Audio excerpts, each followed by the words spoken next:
Okay, so this is Sefirot Omer, Yesod of Chesed. And don't watch this, please, on Yom Tov. Please do it before or after, but not on Yom Tov. Thank you. So, Yesod of Chesed is the foundation upon which all of Chesed stands. On a more tangible level, it is represented by the Brit, or the covenant. And this covenant is unique in that while you can have love without a covenant, you cannot have a covenant without love. So this is why Yesod of Chesed is such an essential sephira for us to refine. So Avraham Avinu, Moshe Rabbeinu, Aaron HaKohen, David HaMelech, and Shmuel Hanavi, who were all examples of great people who have been bestowed with titles in our history. However, Yosef was the one person who was given the title of Tzaddik, Yosef HaTzaddik, due to his unique connection with Yesod. The power of the sphere of Yesod lies in its ability to guard and protect the covenant. It is in the last of all the sphere called Zera and Pin, a small face, that acts as a funnel that channels Shefa and energy to the Midah of Malchut. Yesod is therefore known as the Midah of the Tzaddik. What does Yesod have to do with us? How can we relate to it in our lives? It's the will and desire to come into a covenant with somebody. We see this very clearly in the covenant of marriage. Yesod of Chesed is essential for a successful marriage.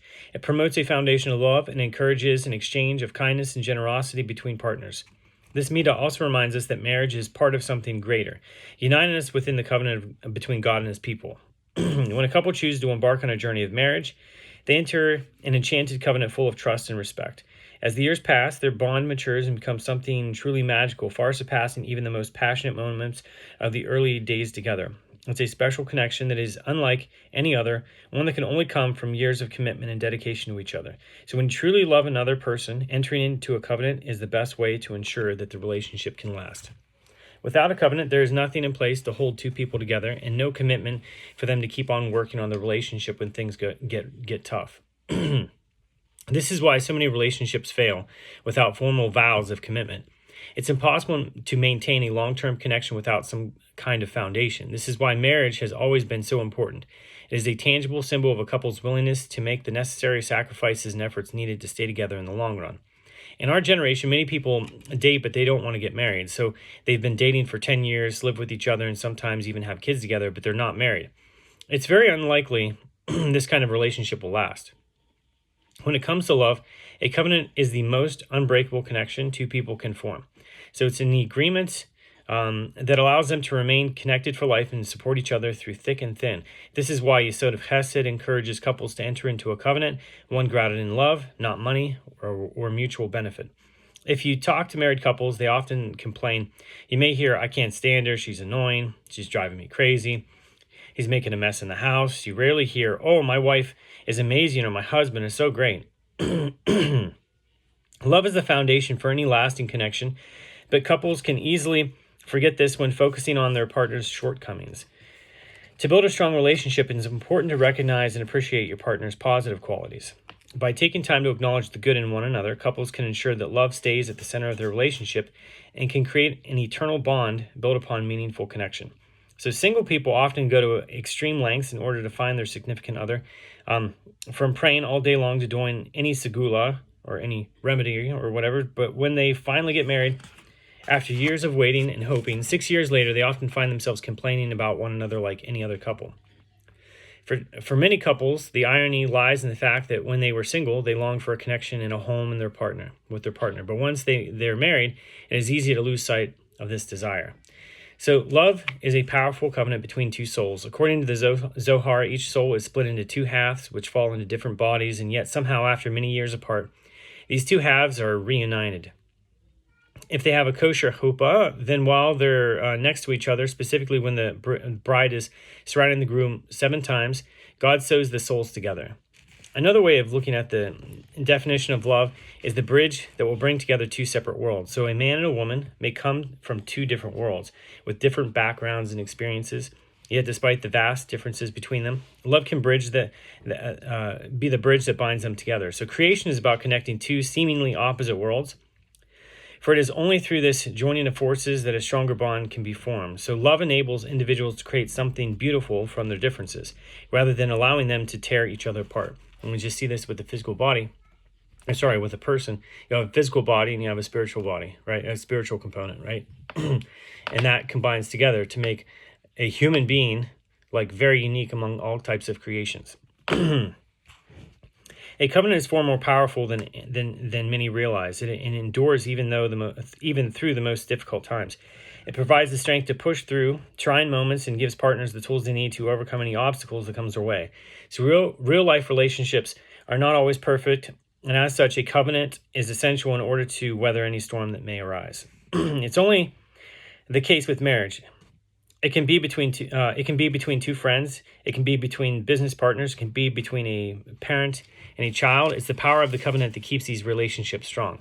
So we've seen in the Torah there are many covenants. We know the first covenant was between God and Avraham Avinu. But how can we further integrate this notion of Yesod into our lives to build strong relationships? Yesod is the power that connects two souls together.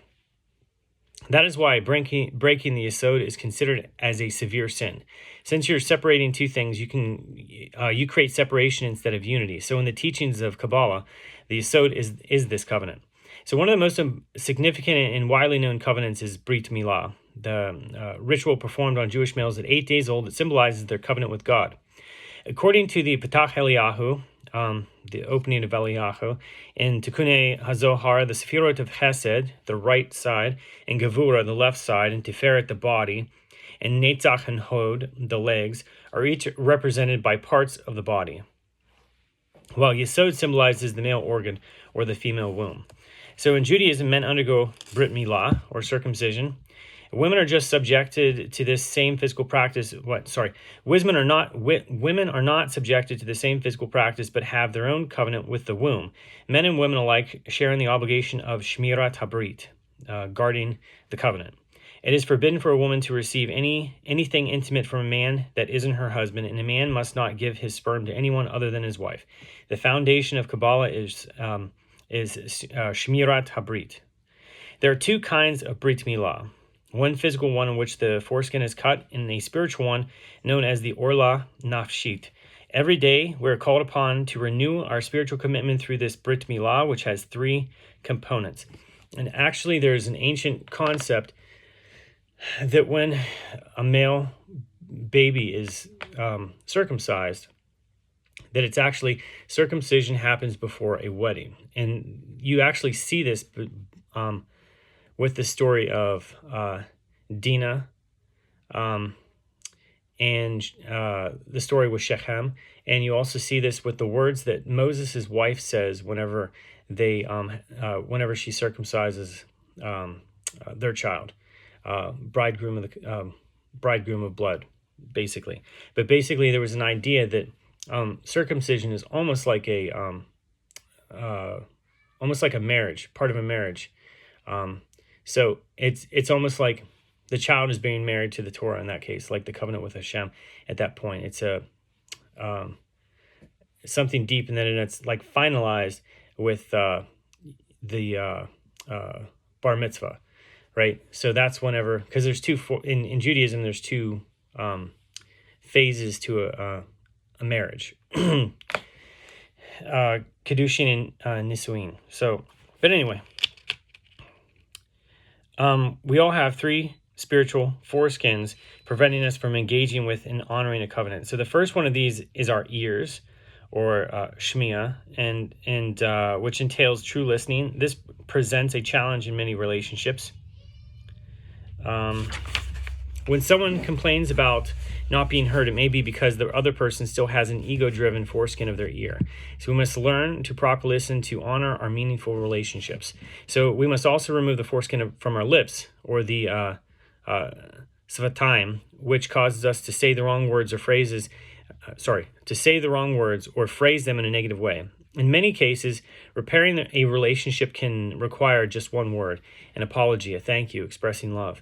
But our mouths can often be blocked by this foreskin and prevent us from delivering these important messages. The foreskin on our hearts can be the most difficult to remove. The Torah speaks of this, saying, God will remove the foreskin of your heart.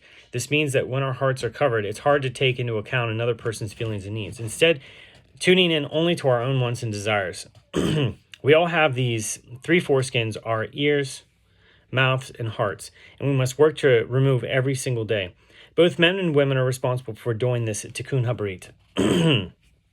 Every day is an opportunity to remove the foreskins from our hearts, mouths, and ears through a process known as Yesod of Chesed, or Yesod Sheb Chesed. Tonight, the seventh night of Pesach, is particularly a powerful time for doing this spiritual work.